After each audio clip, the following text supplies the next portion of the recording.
Early cigarette and cigar making, an extension of the industry to other states. Although some tobacco was grown during the time of the early settlements in Pennsylvania and New England, the first real extension of the industry was westward in Kentucky and Tennessee. In 1785, tobacco production was of considerable importance in northern Kentucky and the adjoining counties of Ohio, while in the central and southern portions of Kentucky and Tennessee, this industry came into prominence about the year 1810. The tobacco produced here was the dark export type that has always prevailed in these localities. Up to the year 1833, by far, the largest part of the tobacco grown in these two states was sent by the planters in boats to New Orleans for shipment to foreign countries. In that year, however, warehouses were established in Clarksville, Tennessee, and soon others sprang up in Louisville, Kentucky, and in the surrounding towns of these states. The first crop of lemon yellow tobacco was produced in 1852 on a sandy ridge in Caswell County, North Carolina. This tobacco was received with such special favor that its cultivation spread rapidly in Caswell County and also in Pittsylvania County, Virginia. During the Civil War, there was almost an entire abandonment of its production, but after the war, attention was again called to this tobacco as being very desirable for plug fillers and wrappers.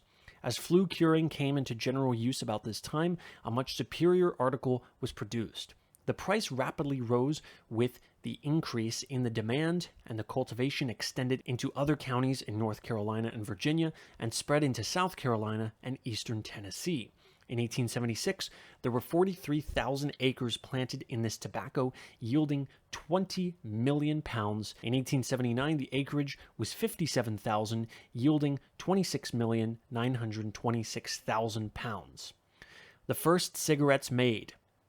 The manufacture of cigarettes in the United States began about 1864, in which year 19,770,000 were made. These apparently did not take well, as in 1869 the number of cigarettes manufactured was only 1,750,000. But after that time, the annual output steadily and rapidly increased. In 1864, the white burley tobacco was originated through a sprout from the red burley in Brown County, Ohio. This tobacco at once found favor as coming midway between the light smoking varieties of Maryland and the dark export types of Virginia, Kentucky, and Tennessee.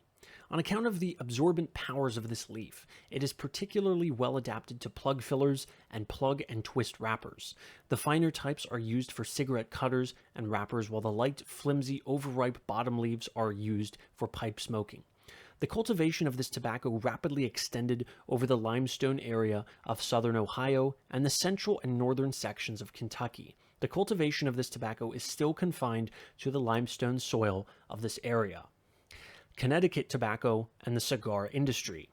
Tobacco was grown in the New England colonies during the years from 1640 to 1650, but from that time up to the early part of the past century, it was almost abandoned. In 1825, the industry had been revived and developed to such an extent that the first warehouse was established at Warehouse Point, Connecticut, where 3,200 pounds were packed and shipped to New York. In 1840, tobacco became a general crop, about 720,000 pounds being produced in the Connecticut Valley. In 1842, the yield had increased to 2 million pounds, and in 1845 to 3,450,000 pounds, at which time the cultivation was extended into the Housatonic Valley. About 1833, the broadleaf variety, having a silky, delicate leaf with regular veins, nearly tasteless and of fine texture and finish, was originated. Previous to 1845, the price ranged from 7 to 4 cents per pound, but in 1847, it rose to 40 cents per pound. The first cigars made. During the first part of the present century, the Connecticut tobacco was recognized as being essentially different from the Virginia types, and it began to be used in the manufacture of cigars. About 20,000 pounds of tobacco were produced in the Connecticut Valley in 1801, about which time the making of cigars was begun in a small way, the first factory being established in 1810. During the early development of this industry, cigars were peddled through the country in wagons. It was about this time that the first importation of Cuban cigars of any consequence was made. The following shows the gradual increase in the number of cigars manufactured in the United States from 1860 to 1892. Number of cigars manufactured in the United States in 1860, 1875, 1885 and 1892. 1860, 199 million. 1875, 1,926,000,000. 1885, 3,358,000,000. 1892, 4,548,000,000. The first tax on cigars. The first tax on cigars, chewing and smoking tobaccos and snuff was imposed by an act of Congress on July 1st, 1862, which took effect September 1st of the same year. The first tax on cigarettes was imposed in 1864. Licenses for dealers and manufacturers were not required until 1868. Introduction in various states. Pennsylvania. The cultivation of tobacco in Pennsylvania began in 1689. But little attention was paid to the industry until 1828, when it began to be of commercial importance. In 1840, Pennsylvania produced 325,000 pounds of tobacco in York, Lancaster, and Dauphin counties, the present tobacco centers of the state. In 1845, in consequence of the Mexican War and the increased value of wheat, the cultivation of tobacco declined, but it developed rapidly between 1849 and 1859. In 1859, the yield was over 3 million pounds. There was little increase in the yield until 1870, and in 1879, 36,900,000 pounds were produced, at which time Pennsylvania ranked third among the tobacco-growing states of the country. Ohio. Cigar tobacco was first grown in Ohio in 1838, seed having been brought from Connecticut. In 1850, some 800,000 pounds of the seed leaf variety were produced. During the years 1863, 1873, and 1880, the yield reached 1,200,000 pounds. The Little Dutch was introduced into Ohio from seed imported from Germany about 1869. In 1879, the total yield of this variety was about 500 cases. The Zimmer Spanish, a hybrid of the Cuban variety, was introduced about 1878. The Little Dutch and Zimmer Spanish, especially the latter, found great favor as cigar fillers. This largely increased the production of these tobaccos, supplanting to a considerable extent the seed leaf variety. New York. The introduction of tobacco into New York State occurred in the year 1845.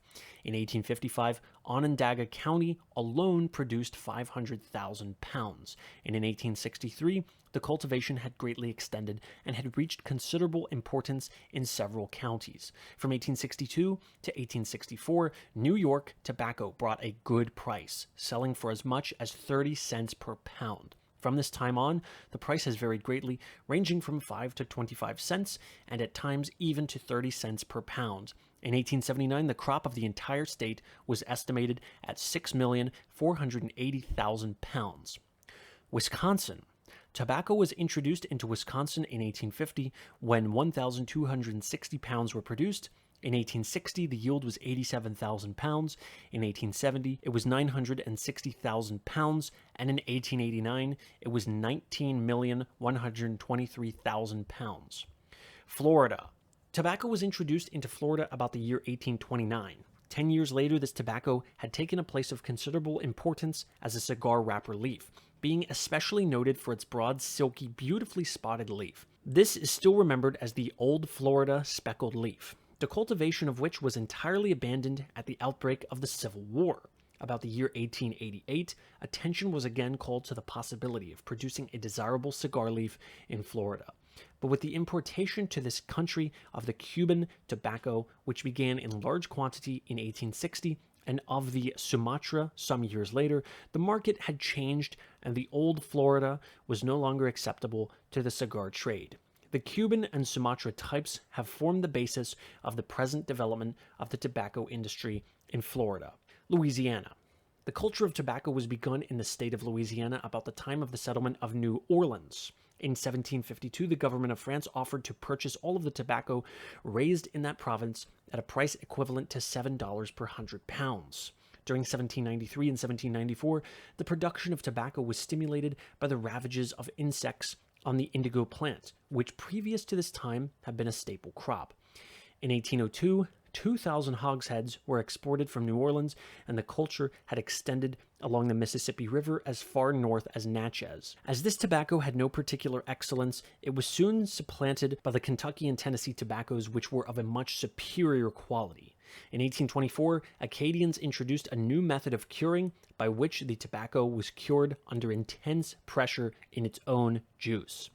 This Perique tobacco, for such is the name of the Louisiana variety, while very strong, has peculiar properties which are acceptable to pipe and cigarette smokers, especially when mixed in small proportions with other tobacco. On account of the long and laborious method of curing, the cultivation has never extended beyond 2 or 3 parishes in southern Louisiana, nor has it been placed upon a successful commercial basis except among the Acadians. Meanwhile, and subsequently, advances in the cultivation of tobacco were made in various other parts of the world, the soil and climate being the chief factors in determining the degree of importance attained. Probably there is no country in which tobacco growing has not been the subject of experiment. In some cases, almost utter failure resulted. In others, the quality obtained has been only mediocre, but good enough to encourage the production of leaf in restricted quantities for native consumption. And in a few cases, types have been developed that have become standard and practically worldwide in demand. Chief among the latter types are Havana, Sumatra, Java, Puerto Rico, Philippine, Turkish, and Greek. The importance and peculiar characteristics of all these types, including the American, will be discussed in a later chapter. Likewise, also, while the cultivation of tobacco was getting to be an important industry of the American colonists and later of the American continent, as heretofore described, the enjoyment of tobacco also was steadily entrenching itself as a worldwide human diversion. Snuff-taking, especially in France, England, and Italy, followed the introduction of smoking so closely as to be virtually contemporaneous with it.